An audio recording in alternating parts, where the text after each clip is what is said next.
सिंधुताई सकपाळ यांच्या आश्रमामध्ये लग्नासाठी मुली असल्याचं सांगून लग्नाळू तरुणांची फसवणूक ही करण्यात आलेली आहे। 15,000 रुपये भरून रजिस्ट्रेशन करा आणि लग्नासाठी मुली मिळवा अशा प्रकारची सोशल मीडियावरती जाहिरात करून तरुणांची फसवणूक करण्यात आलेली आहे। सिंधुताई सकपाळ यांच्या कन्या ममता सासवड यांनी पोलिसांमध्ये तक्रार देखील दिलेली आहे। आश्रमाच्या नावाने कुणाची फसवणूक होत असेल तर सावध रहा अशा प्रकारचं आवाहन देखील ममता सासवड यांनी केलेलं आहे। या संदर्भात अधिक माहिती देत आहेत आमचे प्रतिनिधी बालाजी पोद्दार। बालाजी, संपूर्ण प्रकरण नेमकं काय आहे आणि कधीपासून ही फसवणूक सुरू आहे?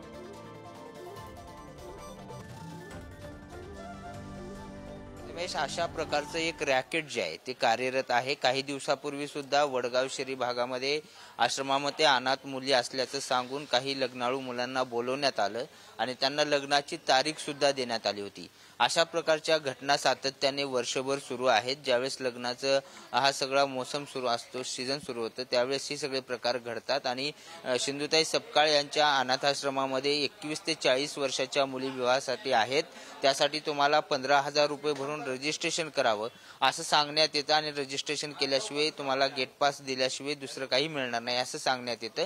आणि त्याचबरोबर या सगळ्यासाठी जे आहे ते एक बनावट अकाउंट जे आहे ते पद्मश्री सिंधुताई सकपाळ यांच्या नावाने सोशल मीडियावर काढण्यात आलं, त्याचे नंबर देण्यात आले आणि त्याच्यावरून हे पैसे सगळे जे आहेत ते लग्नाळू तरुणाला गोळा करण्यासाठी जे आहे ते सांगण्यात आलं आणि त्यानुसार हे सगळे पैसे गोळा करणारे एक रॅकेट जे आहे ते रॅकेट कार्यरत आहे। मात्र याचा आणि या सिंधुताई सकपाळ यांच्या संस्थेचा कुठलाही संबंध नाही। त्यामुळे सिंधुताई सकपाळ यांच्या ज्या कन्या आहेत ममता सकपाळ यांनी आता सासवड पोलीसमध्ये या विरोधात तक्रार दिलेली आहे।